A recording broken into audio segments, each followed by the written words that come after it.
Good afternoon and welcome to the webinar Leaving No One Behind, Participation and Inclusion in Food Systems Governance. This is the fifth of the series of webinars organized by the EU-funded project FOODPathS in collaboration with the HDHL, Healthy Diet, Healthy Life.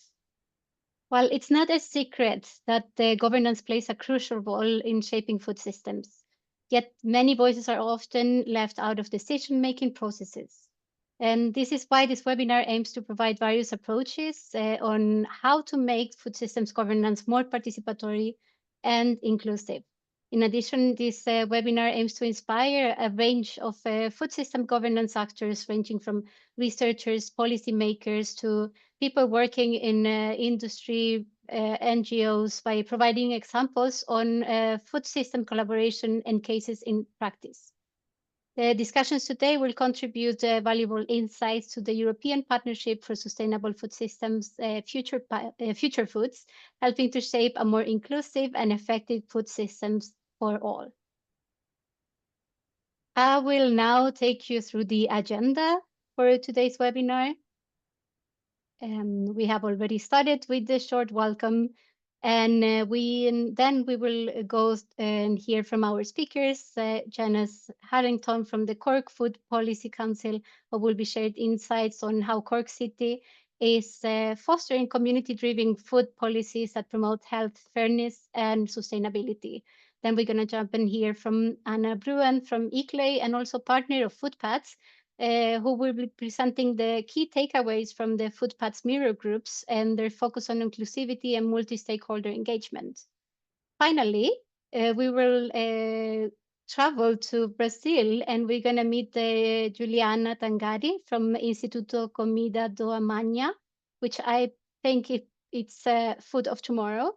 And the Brazilian Lab on Urban Food Policies. And she will be sharing lessons on Brazil on participatory governance in food policy, her experience in food policy councils, and also as a participant in one of the FOODPathS mirror groups. Following these presentations, we're going to move into a panel discussion and also reply to your questions that you're going to be writing in the Q&A bottom in the underneath the screen before closing this webinar. The next slide, I would like to introduce myself very shortly. My name is Camila Massri. I'm a senior manager at the European Food Information Council, EUFIC. EUFIC is a consumer-facing organization committed to help people to adopt healthier and more sustainable lifestyles by making science more understandable and accessible for them. In FOODPathS, EUFIC leads communication dissemination activities to ensure that relevant information reaches the relevant stakeholders. And of course, I'm going to be moderating this webinar the next 1.5 hours. For those that are not aware, FOODPathS it's an EU-funded project dedicated to co-create a prototype for the European Partnership on Sustainable Food Systems. So this is Future Foods. We work closely with Future Foods towards their mission, that is to mobilize research and innovation to accelerate the transition towards sustainable, fair, and inclusive food systems. This project brings together 17 partners from 10 countries, representing 9 key networks in the European food system domain. And since FOODPathS is a preparatory initiative, like we serve as an experimental ground to develop a functional model for the partnership, fostering collaboration, driving dynamics, driving systemic dynamic change, and ensuring that diverse stakeholders are here and are sitting at the table when shaping these sustainable food systems governance. As a quick reminder, while you can submit your questions to the speakers at any time using the Q&A section, and we will be monitoring these questions during the presentations and try to answer as much as possible at the end of the presentations. I would like now to introduce our first speaker, who is Dr. Janas Harrington. She's a senior lecturer in public health nutrition at University College Cork and serves as the director of the Bachelor's Public Health Science program. Beyond academia, she's deeply involved in food policy and governance as the chair of the Cork Food Policy Council. Through this role, she works to ensure that the local community has a voice in shaping food policies that promote health, sustainability, and fairness. And today she will be sharing insights into how Cork City is successfully engaging citizens, policymakers, and stakeholders in community-driven initiatives to co-create a food system that works for everyone. Dr. Harrington, we look forward to your presentation. Thank you very much. Can you hear me? Yes. Yeah, great. Okay, I'm just going to share my screen.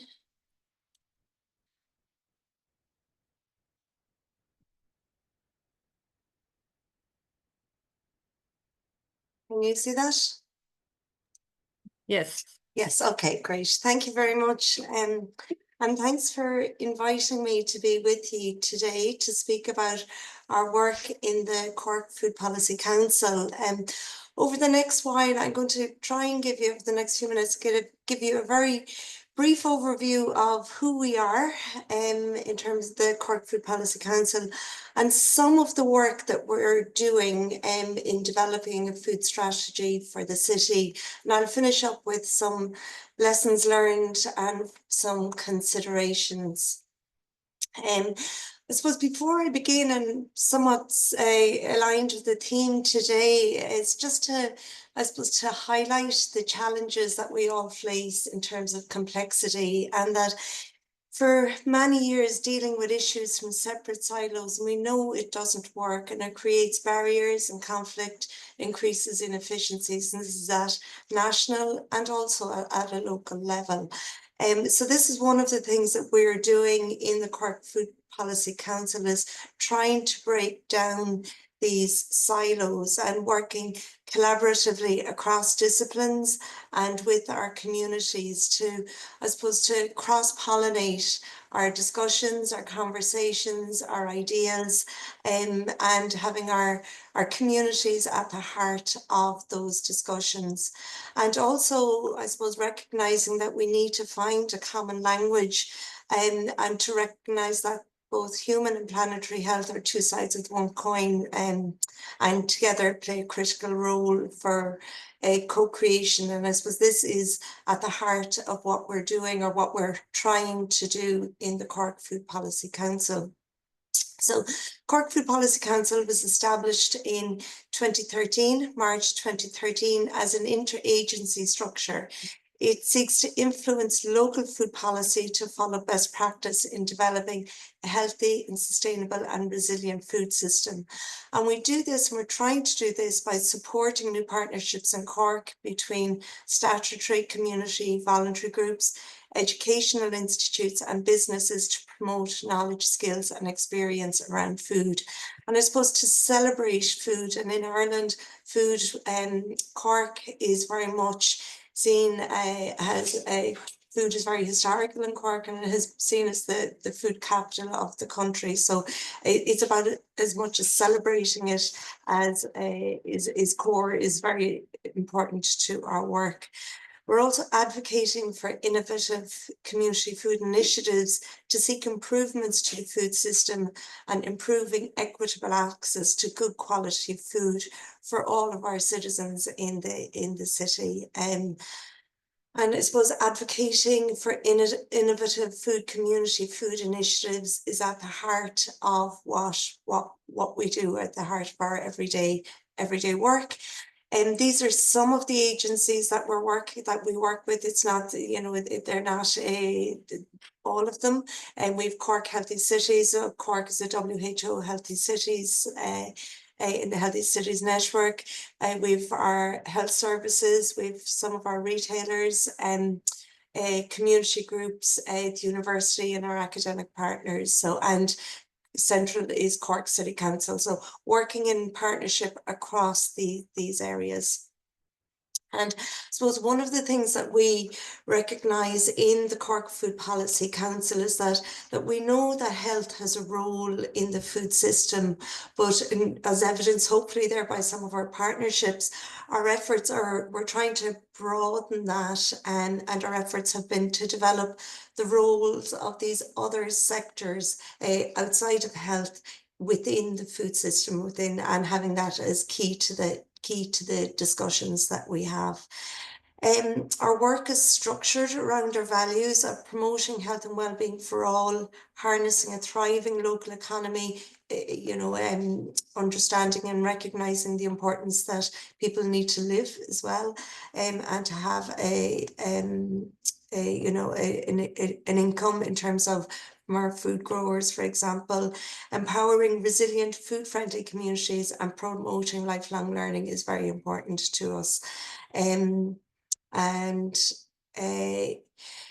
So that's just giving you an overview of who we are.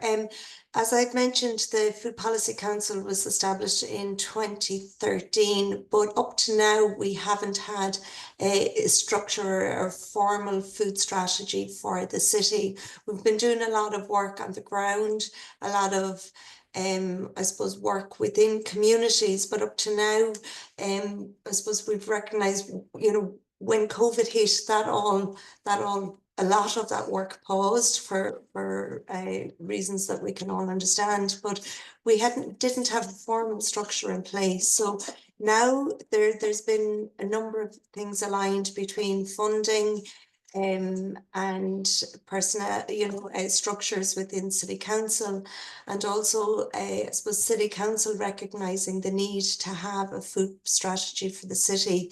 So we're now at a point where we are developing a food strategy for the city, and this is a very broad, big ambition for us for 2025, and the idea is we plan to have this food strategy developed and have an action plan ready by the end of this year.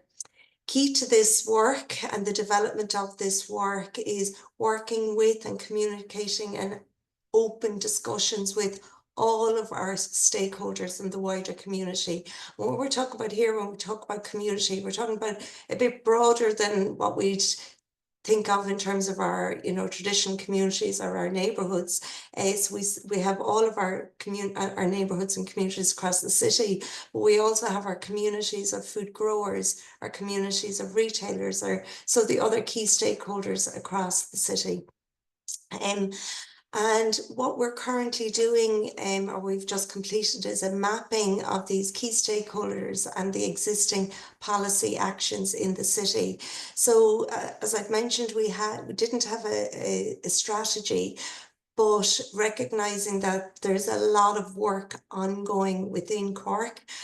So we have gone through all of our City Council documents, for example, speaking to our community groups, speaking to our community of our network of community gardens, looking and identifying what is currently happening, both formally and informally, and speaking, having that wider community consultation.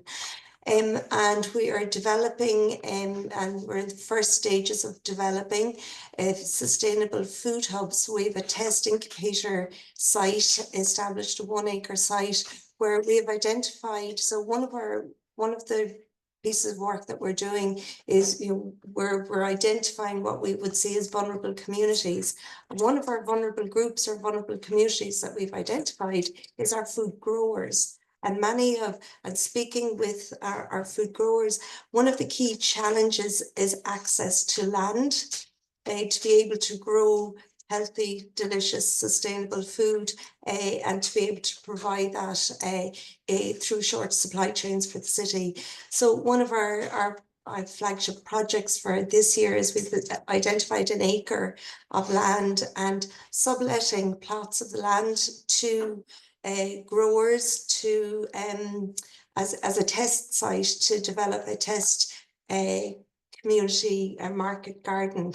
So we'll be growing food and bringing it to market. So that's one of our one of our key flagships tied into the development of our strategy, and also to support the development of community food growing, because in Cork we have quite a history of community food growing. Currently we have, I think it's 24 community food gardens from across the city, in very different diverse cultures, diverse types of communities. So it's to further support those works. And a lot of our work has been in the last 3 to 4 years has been supported through funding on European grants and also through City Council. So we have the Feast, Horizon Europe Feast project, and we also have another project. It's called FOODPathS rather than FOODPathS. It's a European funded through ERA Health Equity project that again is supporting much of our work in terms of the consultation. So one of the things I suppose that's unique with the work that we're doing in the Cork Food Policy Council, and I'd mentioned earlier on about the different groups that we're working with across the city, is there really is a genuine, open, collaborative partnership between the groups. So from my perspective, so I'm working in the university and bringing what I bring to the table is the work that we do, the research that we do is bringing the evidence from the work that we're doing, from the funded through the various different projects. My colleagues in the Health Service Executive are working on the ground with communities and to promote and encourage the transition to healthier and sustainable diets. I have other colleagues through the Feast, the Horizon Europe project, and I'll mention we have another colleague working with food growers and doing a lot of outreach, community consultation with the food growers who are our vulnerable group, to really, I suppose, understand what are the challenges, what are the opportunities, and where can we help, where can we intervene. So much of our work is very much bottom up and ground up, and is led, for example, the test site, in terms of how that's structured, the governance of it is very much being driven by the people who will be growing the food there. We're not imposing structures or we're not imposing on them. It's very much been driven by from the ground up. So just one of the enablers that has helped us in terms of progressing our work with the food strategy is, so we have been, as from an academic partner, I've been involved with the Horizon Europe Feast project from the outset. But last September, we found ourselves in the position and had a great opportunity that Cork was onboarded as an official living lab within Feast. And that enabled us to employ a coordinator. So the Cork Food Policy Council, all the members of the Food Policy Council are volunteers, and we have other roles and positions and, you know, day jobs. So we were doing all of the work ourselves, but through Feast we were able to bring on a coordinator, and that has really, really helped us in terms of working with our vulnerable groups and getting out to our different communities. This is some of the work we're doing. Policy mapping I'd mentioned, and interviewing people, the key stakeholders across the city. Again, another one of our communities, the key stakeholders, identifying from a policy perspective what were the barriers and facilitators to developing and implementing policy. So we have the consultations with our key stakeholders, consultations with our food growers, consultations with the wider communities across the city. Janas, sorry, just wanted to remind you about 2 minutes. Yes, yeah, I have this here. So this is where we're at in terms of developing our policies. We've looked at all of the policies. We have a draft vision of what the strategy might look like, but that's only the starting point of the conversation. We have this has been endorsed by the City Council, and we are now here at this stage with our wider community consultations with our colleagues in the Health Service Executive. We're working with community food nutrition workers who are on the ground, working with the different communities. Again, all of these are bits of the puzzle, are bits of our jigsaw puzzle, and we've been very lucky that our city, our Lord Mayor is endorsing all of this work, and we have agreement that later this year we will be able to convene a citizens' assembly, again pulling all of the pieces of the puzzle together in terms of this co-creation of a food strategy for the city. And I'm just going to leave you, this is just a draft vision of where we see the strategy might work across, again, recognising the lifelong learning skills, creating resilient community-centred food environments for thriving local economies, and underpinning that, monitoring and monitoring progress will be essential. So I will leave it at that. It's a very quick snapshot of what we're trying to do, but happy to answer any questions. Thank you so much, Janas. This is actually very interesting. I guess for all of us that are working on the topic, is this a report that you're gonna, or material that you're gonna be able to share afterwards, or is it already available? Yes, so we're hoping to have this. So this draft vision is going up on the Cork City Council website. We're hoping it will be up at the end of this week for a wide public consultation, but we will also be going, I think we have 30 community consultation workshops planned across the city, across the different regions of the city, with different groups over the coming months. So I'm happy to share our draft vision. It may take a day or two because I just have to wait until it's up on City Council website, but we're really trying to get this strategy as inclusive, bringing everybody along and speaking to as many people, as many different groups as we possibly can. Perfect. Please share with us so we can also make it available in the FOODPathS website and share with all the participants here. Thank you so much. Yeah. Well, let's turn to our next speaker. This is our FOODPathS colleague, Anna Bruen, who will be presenting insights from the FOODPathS mirror groups. So Anna is a senior expert in biodiversity and nature-based solutions at ICLEI Europe. Her work focuses on developing sustainable food and agriculture strategies for local governments, and she has expertise in rural-urban linkages, climate neutrality, and urban greening. She has been actively involved in several European funded projects, including FoodClick, FOODPathS, and Solo. I don't know if it's Solo or SOLO. That sounds, but yeah. Solo. Today, she will give us a closer look at the FOODPathS Solo. Okay. Look at the FOODPathS mirror groups, which brings together diverse stakeholders to promote inclusive and participatory governance. Anna, we're excited to hear from this, so please go ahead. Thank you so much. I'm excited to be here, and I really enjoyed Janas's presentation. I will go ahead and share my screen.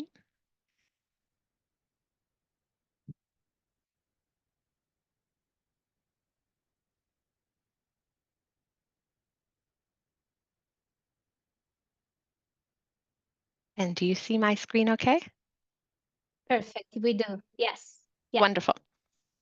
So I'll take us up a level to the European level, which is where the FOODPathS project has been operating for the last year and a half or so.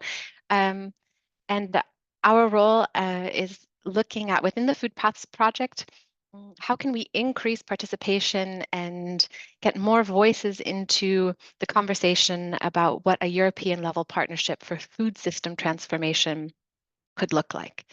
So we started with this question of how do we create a partnership of partnerships at a broader, deeper, and effective scale for food system transformation.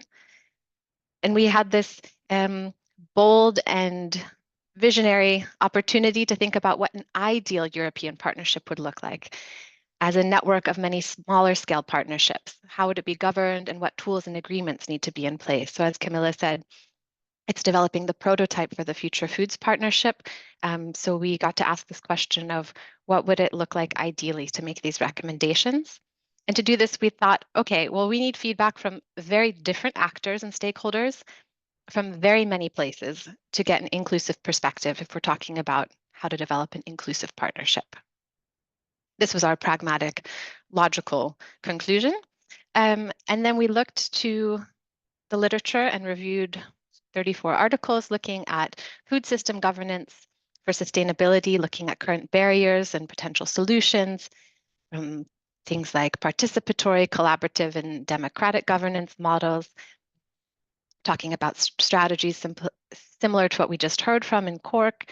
Other authors were looking at these integrated policies, also like we were just hearing from with this One Health perspective.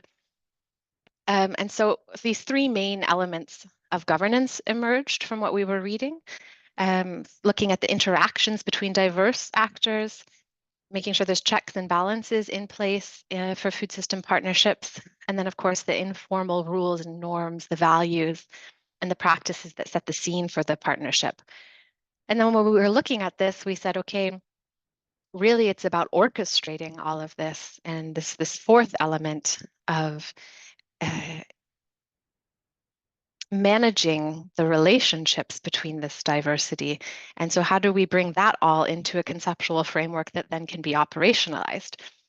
So this was kind of the big picture that we started from. And if we said, okay, if we accept these four key elements of looking at diversity of stakeholders and the power imbalances and this orchestration, this sets the stage for the operational administration and day-to-day activities of a partnership or a project or an organization. So we said, okay, how do we get more input about these topics, about these components? How can we learn from other people who are doing this already? So we organized mirror groups. And mirror groups, they can support an inclusive governance structure by providing time and space for meaningful engagement and interaction with people or organizations who are affected by the work happening in a partnership or in a place, but who may not be directly involved in the governance and decision making. And so this mirror group brings together organizations and initiatives that aren't directly involved in the project or partnership, but may be impacted by it, and they have valuable and related experience to contribute. So it's a way to learn from these other organizations and entities, ask them to reflect on the work happening in a project or in a partnership, and then bring their recommendations, their expertise back into the decision-making process if it's not already there.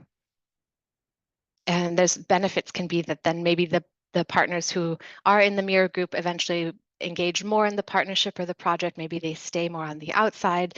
Maybe there's networking opportunities or collaborative projects that can come out of it. So it depends on the different motivations of the participants.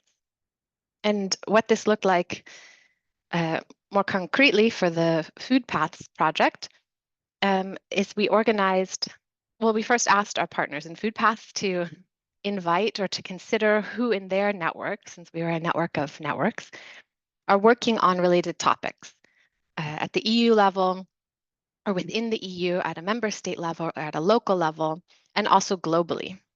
And we said things like, think about topics like food policy, think about how circular economy, the environment, climate, health, nutrition, food safety, farming, and also think about entities and organizations that you know about who are working with youth, with different genders, or maybe with food deprived populations.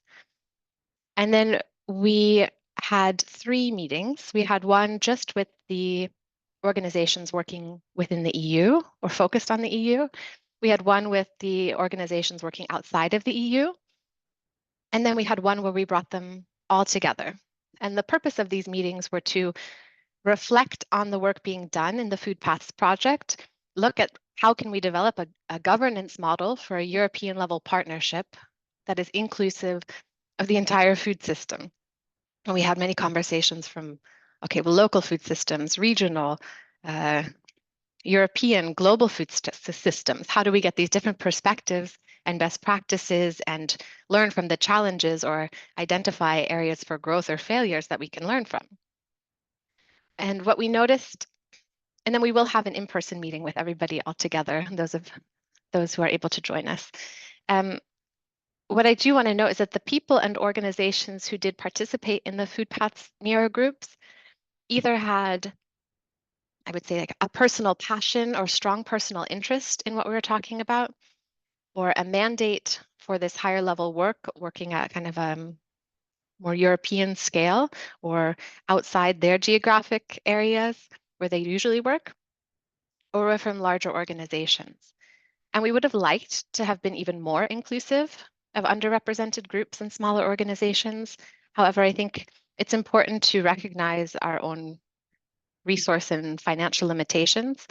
We would have ideally liked to go to the organizations where they're working, right? So rather than always inviting people to come to us to get input, to go to where the people are, where the organizations already have their annual meetings or networking activities, or to have been able to offer compensation for time for these maybe smaller NGOs. But we weren't able to do that. But these are two recommendations that we would then offer to optimize kind of the mirror group process and make the mirror group process itself more inclusive. And I'd like to share just a few outcomes from these conversations. So the organizations and individuals that did participate gave some very concrete recommendations for establishing a governance model for an EU level partnership and what it would need to really be inclusive, and based on their own work and experiences. Some from having worked in partnerships and projects that really did a great job at being inclusive, and others saying, oh, I've worked in some that weren't so great and it would have been better if they had done something differently. And so we captured kind of the main points and the things that were mentioned over and over again. And when we asked them to look at, okay, what would achievements really look like for a governance model for this partnership?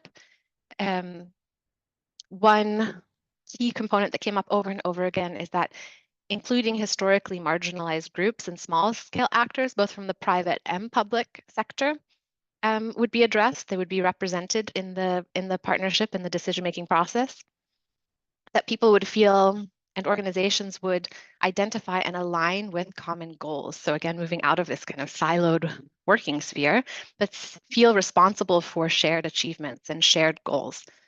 That there would be a strong focus on both social and ecological justice as well. We also discussed a decision-making process. What would an inclusive decision-making process look like? There was quite a few comments of making sure to balance how decisions are made so that there's bottom-up decision-making happening, that the people that will be impacted by the decisions have a chance to shape them, that the processes for making these decisions are clear and articulated in an easy to understand way and communicated, and that safe or safer spaces for groups that may be at odds. So recognizing power imbalances between different types of entities, that safe and safer spaces are created for people to talk about topics that maybe historically have been challenging or uncomfortable or led to conflict. And also this role of facilitation and interpretation, that this is a key component for successful inclusivity, that there's a fair representation and accurate representation of all voices.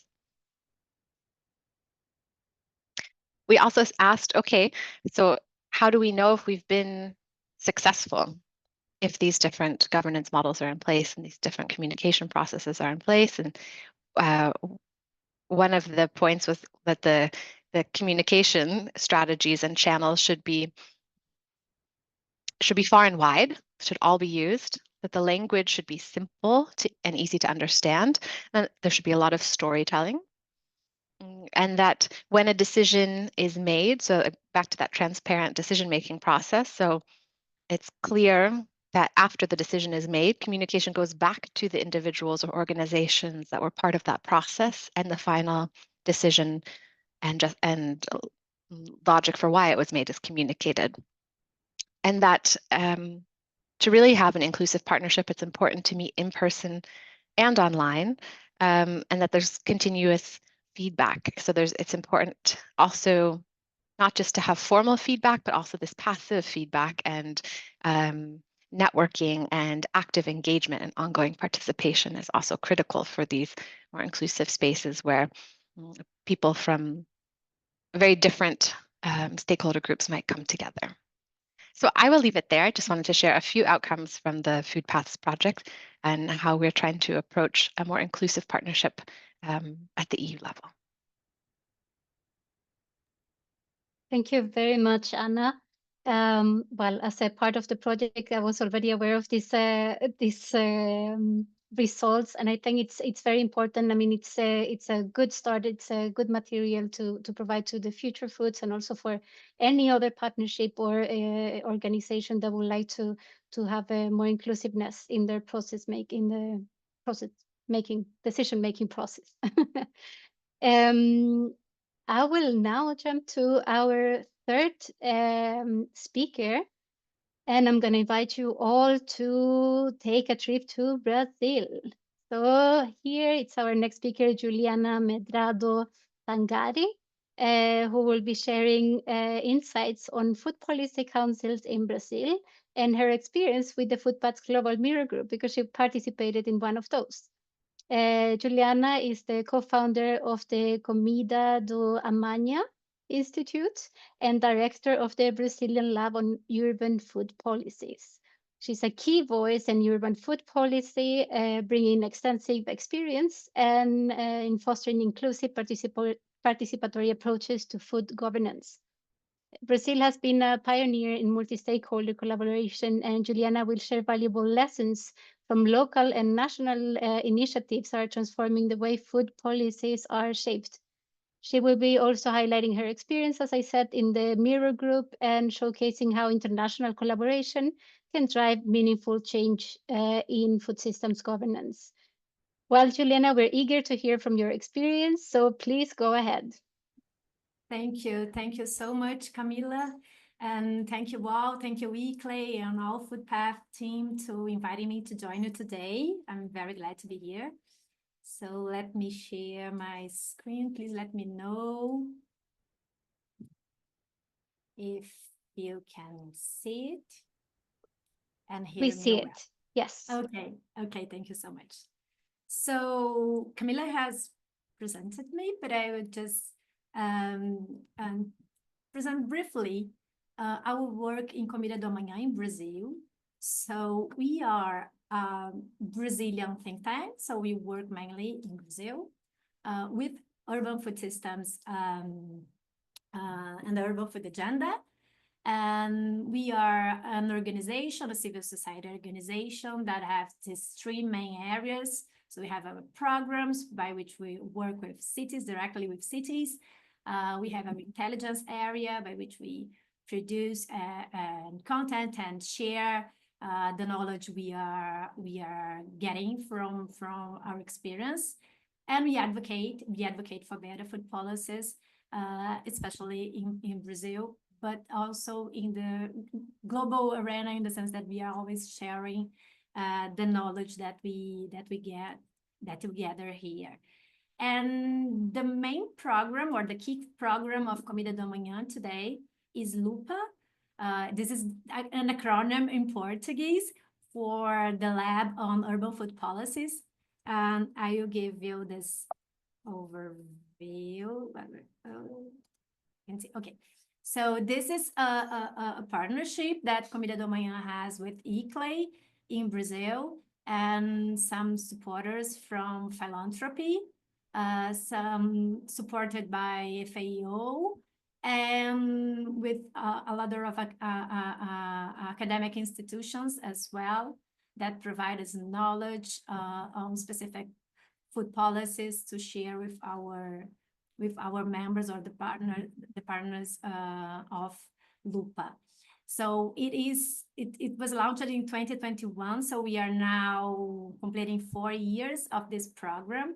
It's a network of cities, but also a platform to share knowledge and to provide peer-to-peer cooperation. So we have this, we work mainly with this methodology of mutual learning and facilitating how cities develop better food policies, but looking also always to the territorial needs. And by that, we, as I mentioned before, advocate for urban food, the urban food agenda at the national level. So the idea, and I will talk a lot about this, is that we move from the original idea of food policies in Brazil that were developed within the framework of food insecurity, of fighting food insecurity, so food security policies, and move for a more holistic approach with putting food systems as a whole in this in building coherence among these food policies at local level. So just to give you a glimpse of what I am talking about, we are working with these 54 cities, which are these yellow stars in the map of Brazil from 18 states. And we have these 5 partner mentor cities, which are these little orange spots that are the cities that are partnered with us, so they support us in the peer-to-peer cooperation program. So from so far we have more than 400 people working together, and it is mostly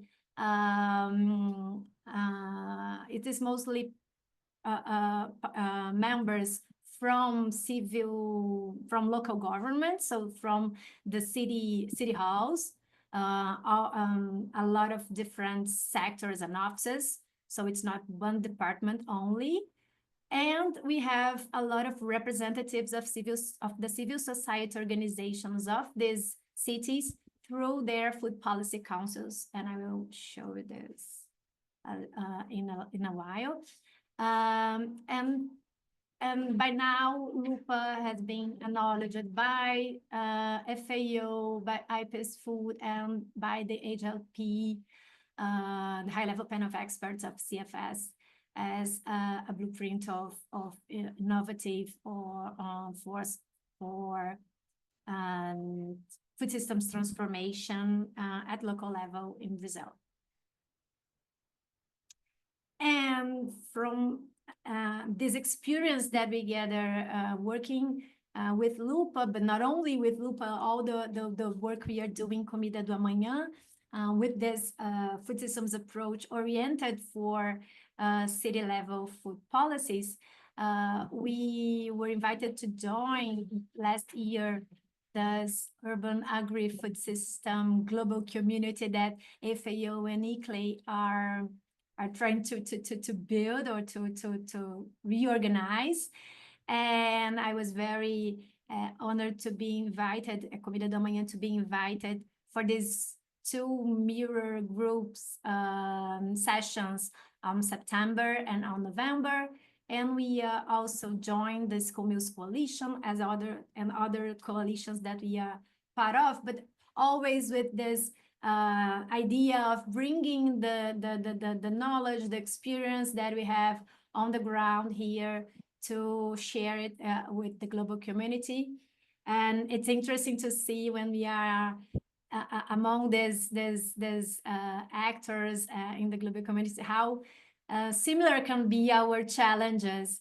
And I like to highlight this because I talked a lot about this on the mirror groups, the importance of avoiding conflicts of interests in funding is always a topic that I'm raising. And another topic is how we really forge a long-term funding for these projects, because we are aiming to go at the roots of the problem, so not having just quick answers, but lasting answers. So that's two topics that I'm always raising in these meetings.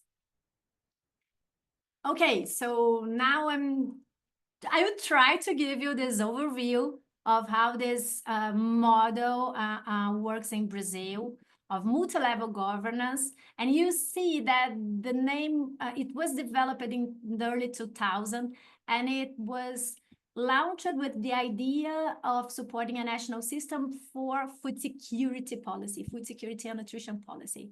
But 19 years after, we are using the same names, but we are more using it more for a national system for food systems oriented policies. So a lot of policies regarding, of course, food security, of course, healthy diets, but also sustainable food systems, fair access to food, to healthy food, and food sovereignty. So there are a lot of topics that we call them food policy that are trying to be, that we try to cover with this national system that was implemented in the 2000s by the federal government, and by which it incentives municipal authorities, the municipalities, the states, to follow the same model that applies for the federal level, which is a national food council, a food policy council, a national food agency, or we call it a chamber, which is a mix of the several ministries that have entry points for the foods, the national food strategy. And the Food Policy Council is a mix of civil society representatives and these public officials, these representatives of the agency, so policymakers with civil society organizations, and oriented by a conference, a convening that has to be called once in 4 years. So in this convening, which is civil society forum, civil society only, it gives the guidance for the council, the policy council, work regularly with the national, in this case, the federal agency. In Portuguese, it follows this acronym of Kaizen. And the Kaizen is the agency that designs and launch the 4-year federal strategy. And of course, it's monitored. So there is a regular a mechanism between the council, the ministries, through this multi-ministry agency, and following the goals and objectives of the national strategy. So this is a mechanism that is sometimes enabled in some cities, sometimes not. But the idea is to provide a regular space and institutionality for civil society participation, not only in the policy-making process, but in the policy monitoring process as well. So by now, we have all our states, so the 27 states with the same structure enabled, and we have more than 5,000 municipalities in Brazil. We are not sure how many have these structures, but we have more than 900 municipalities that have joined the national system. So we have this. So we're not very sure, but probably we have more than 900 cities in Brazil with this mechanism working on city level. So as I said, it's an incentive.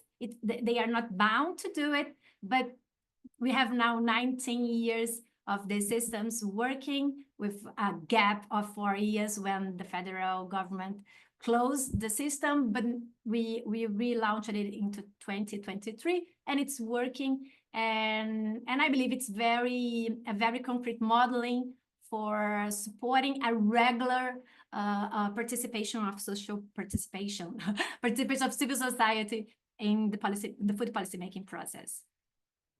So looking just for this structure of the Food Policy Council, and it was beautiful to see that Dr. Janas was presenting the Cork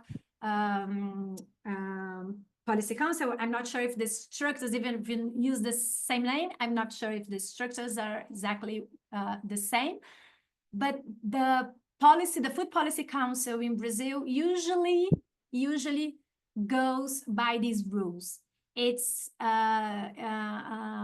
members should be 2/3 from civil society and 1/3 from the government. And these 1/3 from the government are those that that are part of the agency, the Kaizen agency that really design, really launch, really launch the 4-year strategy, the food strategy. It's voluntary work, so there is no salary, no fee for them, for these members, and it's chaired or should be chaired by a civil society member.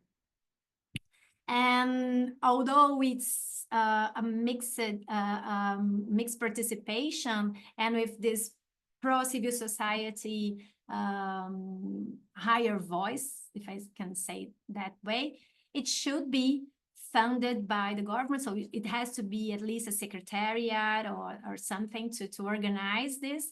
And it should be like an official body, of an official council. So there are rules for selecting these civil society members that will take part of like 2 years or 4 years mandate of each council. And usually, because as I mentioned before, it will follow the rules of the municipality or the rules of the state or the rules of the federal government. So usually the civil society members are NGOs, family farmers associations, neighborhood associations, labor unions, nutritionists, academic institutions, food banks, I mean, social movements. Usually it should be avoided private sector participation through the official Food Policy Council. And what else can I say? Oh, yes, and as I mentioned before, the council calls the conference. So each 4 years, the council should call this huge convening that will talk about and debate and dialogue about the territorial challenges, opportunities, etc. And we'll give this guidance of how food policy should be designed or redesigned or reviewed in the next 4 years within this mechanism. And I think that's my last slide.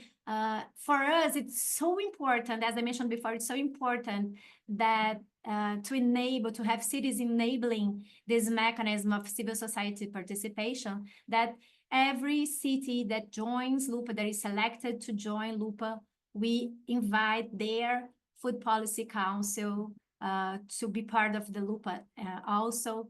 And sometimes it's very interesting because we see like councils and governments that had never talked before joining themselves and working together for the first time in LUPA. And other times they are very connected. It's you see like if they were the same government body and there is no difference among them. So it's been very interesting and very rich for us in these 4 years work. 2 cities with local government and food policy councils together.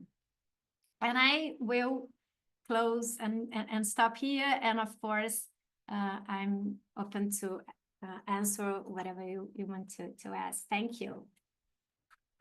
Thank you so much, Juliana. I think, at least for me, this type of approach from the government was completely new. You talk about it before in some talks about it, but it really, I have a lot of questions. So like if if our public doesn't want to ask now, then I'm gonna go ahead with mine. But as we say, this is a space for inclusion. So now we want to include the public and the questions they have for each of the speakers, or maybe for all of them.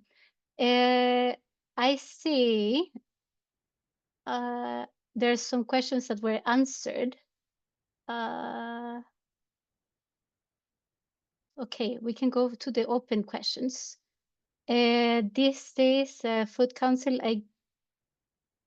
Janas, this question was for you. So who exactly is in the Food Council? Is the city represented there? Is participation on voluntary basis? How do you recruit your Food Council members? So the participation is certainly on a voluntary basis.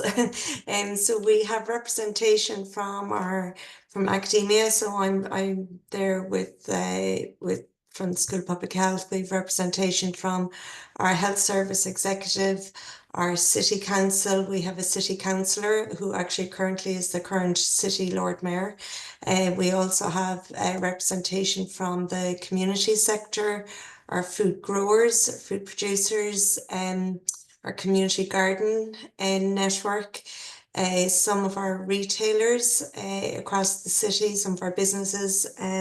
So it's quite a wide representation within the group that we have. And I suppose we identified the key sectors. Well, we constantly review it. We kind of review our membership annually, because people, given that it's voluntary, sometimes people,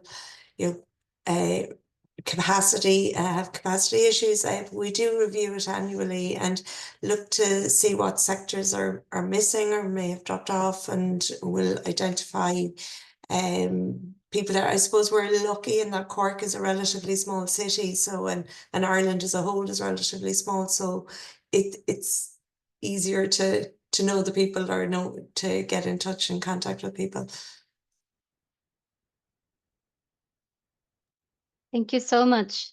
Yeah, indeed. I guess in smaller communities, it's a little bit easier to identify and to get people together more interested in topics.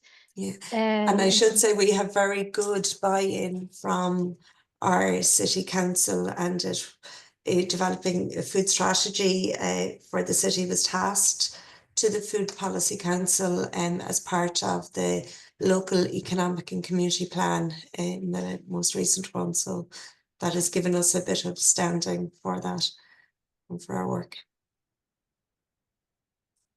Thank you, Janas.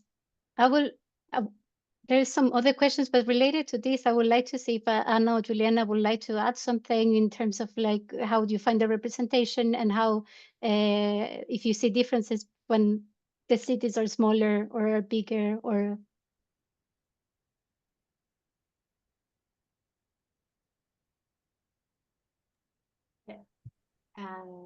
Can I go this from our side? So yes, this representations differ a lot regarding the size of the city. So usually in a more rural municipality, we'll see a lot of family farmers organizations and other farmers linked representations. In big cities with huge peripheral areas and a lot of poverty, etc., we will see a lot of these NGOs that works providing meals for vulnerable people. So a lot of NGOs. And in big cities, we see a lot of activists of urban agriculture, but we usually don't see in these smaller cities. So there's the kind of representation, so will be, at least in Brazil, it will depend on the territory. So when the Food Policy Council is enabled, it's up to them to decide how many seats they have for civil society, and what will be these options. As I said, usually it's not open for those that have lobby interest in the food policy making. But some associations like the industry association that has a more like broader agenda of development and not specifically from one industry. Sometimes it's allowed to join, even because those associations sometimes runs food banks. So these food banks are part of the council as well. So it's a mix, and it will depend on the territory for sure. I might just complement by saying, I think also the process for engagement differs depending on the size of the city or the scope of the topic, you know. So if there's a highly urban city that's focusing just within the urban boundaries, it's one thing, or if they're trying to engage in more of an urban, rural, or peri-urban, then they try to work with different stakeholders that they might not work with on other topics. So when you thinking about also the conversation about the siloization of working on different topics, like the climate people might work on one topic and the food might work on one topic, and they don't always share the same networks of who's working in certain spaces, right? Or might not have the contacts if you're looking at economic development and you want to reach the different size farmers in the peri-urban area, but you've never approached them. So I think that also plays into the question about where is the city wanting to work, or where will the policy effect change from a spatial perspective. And then the methods for engagement also differ, I think, from smaller communities to larger communities where maybe it's more anonymous. So maybe there's more, you can do many consultation meetings, I think, like in Cork and some of the things you were saying, Juliana, but there's also then more digital tools that might not be as used in some smaller communities. Thank you so much. There's another question for Anna. Did you include these vulnerable people directly or via an organization that works with them? Yeah, thank you for the question. We had a lot of conversations about this, of how do we go directly to farmers or food deprived individuals, or what's realistic, who can we work with? And we made the kind of conscious decision to reach out to organizations representing them because of the level that the partnership is operating on. We couldn't really do we didn't feel like we could do meaningful outreach and reach enough individuals. And so then it would be more tokenism or representation of one or two people, asking them to speak on behalf of everybody. And so we went through the process of looking at organizations representing different types of work across the food systems. Yeah. Thank you for that. There's a question for Juliana. How do you concretely fight against competition in funding?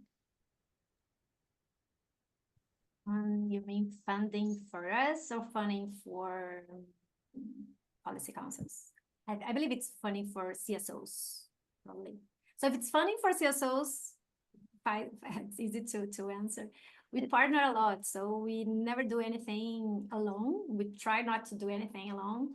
So we have an ecosystem of actors like us that are working with food systems in Brazil, and we try to do everything we do in partnership with this community of CSOs to avoid competition for funding. Yeah, that's my strategy for sure. Thank you. Yeah, I think that was the question, the answer that you're expecting. There's also for Juliana, could you please share the link for the food policies that have been redesigned every 4 years? Oh, okay. It's possible to share the links of the federal one, but it will be very difficult to find the links for all the states. I don't even follow all of them. In Brazil, the last one is updated because, as I mentioned, we have this gap of the federal government that closed the system for 4 years. And exactly now, the Kaizen, the national Kaizen, is developing the next plan the next strategy, and it should be launched this year. But I can send you the links for the previous ones. Great. That would be great. Then there is a general question to the speakers. What are the issues, challenges, and counters during multi-actor meetings council? Is the dialogue easy? Don't know who would like to start. I can come in there. I suppose, I mean, in any group, there are always, differences of opinions or, challenges. But I think where we're coming from, that on our Food Policy Council, we all have a common aim, a common goal, which is ultimately to improve the access and affordability for of food for all citizens in Cork. Some of the, I suppose, some of the frustrations are that, things don't happen as quickly as some members might want, and within some of our institutions things might move a little slower. But I think it's having that safe platform to allow the airing of the differences of opinions, and to recognize and respect the differences of opinions, while again kind of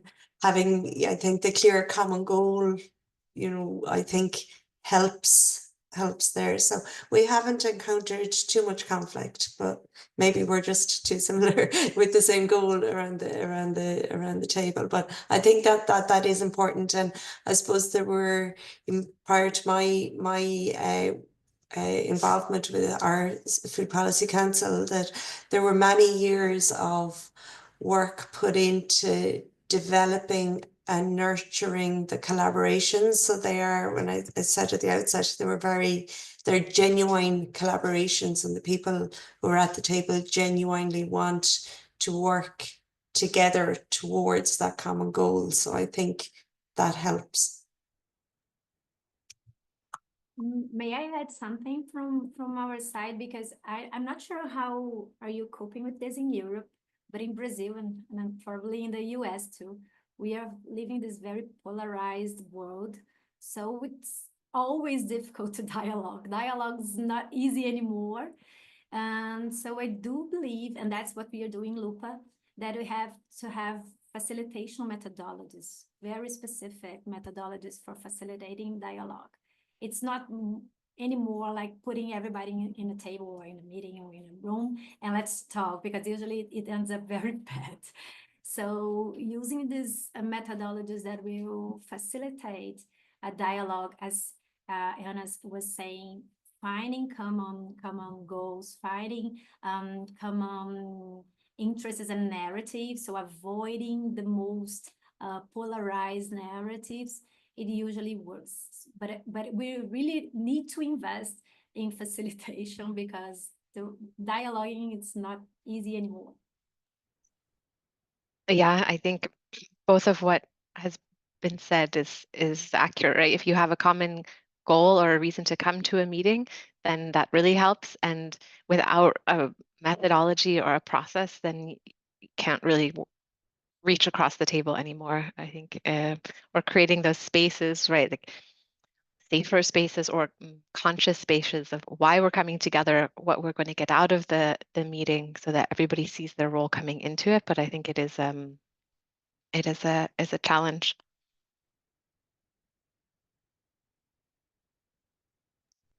Thank you so much. I know I'm going to jump to a question that is directed to the three of you.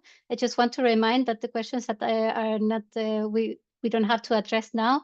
We can address them if the speakers can stay a little bit longer after the webinar, or we're going to reply them after send it to you via email, or they're going to be also available in the website, the FOODPathS website. For all three, how do you deal with potential trade-off between the scales or subsystems? Who is taking responsibility for this? Are citizens here also playing key roles? Can you give an example?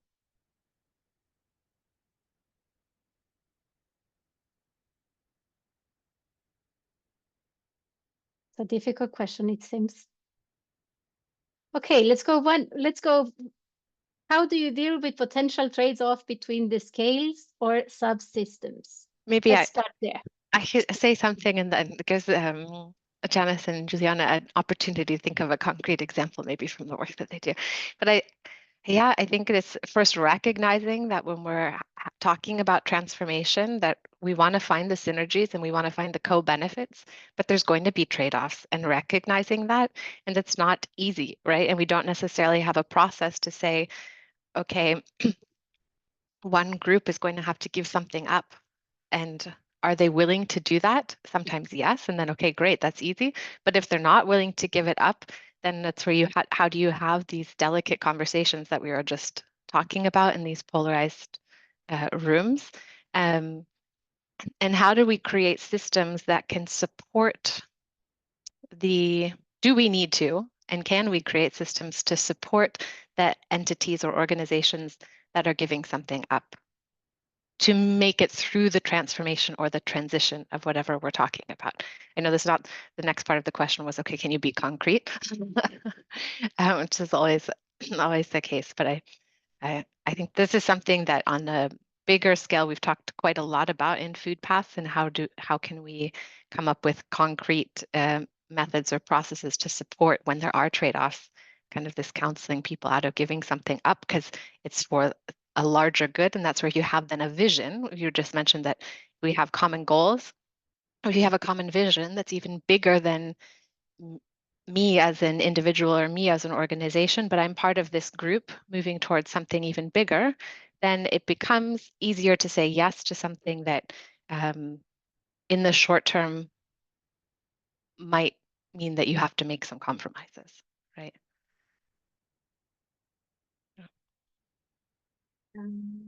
Yes, I totally agree. I would say that it really helps when you have 2, 3, a set of principles, like umbrella principles that will orient the decisions that will follow. So every time you have to compromise or to choose a path, you try to see which one is more coherent, or it's more linked to those principles that you set before. And this really helps when you are dialoguing and deciding and choosing difficult choices. And specifically in food policy strategies, that is something that I work a lot with. We try to put everybody together. It's very important to put everybody together, but not everybody together.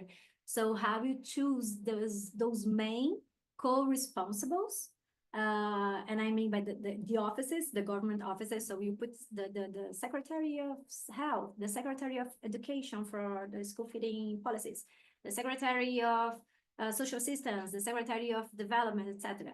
And for municipalities, we try to use this common goal or higher value of the local development, local sustainable development.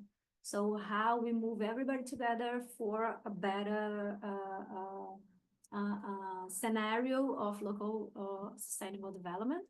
And it's very important to make everybody visible, or everybody's work should be highlighted somehow. Nobody should be forgotten on this work, because this is where you find resistance, is when someone thinks that, whoa, I'm working so hard and nobody sees me. So you try to put everybody in the spotlight, or the most people, the most offices and departments you can in the spotlight. Well, unfortunately, we're going to have to wrap up. I know that, I mean, at least I could stay the whole afternoon here discussing this, because it's, I mean, learning from actual practice and not just having the theory there. It's, yeah, it's so, I don't know, like I feel like I want to keep working on on this. Like we're going towards somewhere, and then yeah, we're doing it together. So it's very inspiring to hear your experiences. I would like to well, thanks to the speakers. Thank you for all the people participating in the webinar, for your questions. And well, as I mentioned at the beginning, this is part of a series of webinars. This webinar is going to be uploaded to the FOODPathS FOODPathS website. Sorry. We're going to ask you to also fill out a survey that is going to pop up directly when you leave the webinar. And we would like to also present some upcoming events. So quickly, the next webinar, it's we haven't decided the dates yet, but if you're registered in FOODPathS newsletter or follow on our social media and website, you're gonna be alert to save the date for the next webinar, Leaving No One Behind, Participation, Inclusion in Food Systems Research and Innovation Agenda Setting.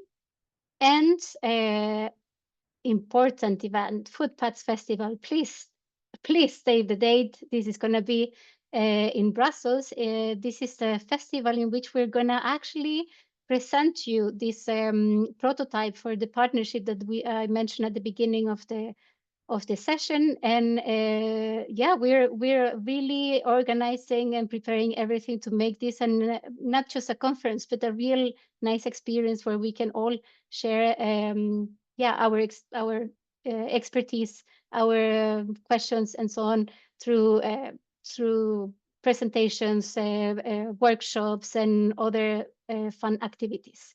So please save the date and register now or whenever you can. Thank you, everybody, and see you next time. Bye. Thank you. Thank you. Bye. Bye-bye. Thank you.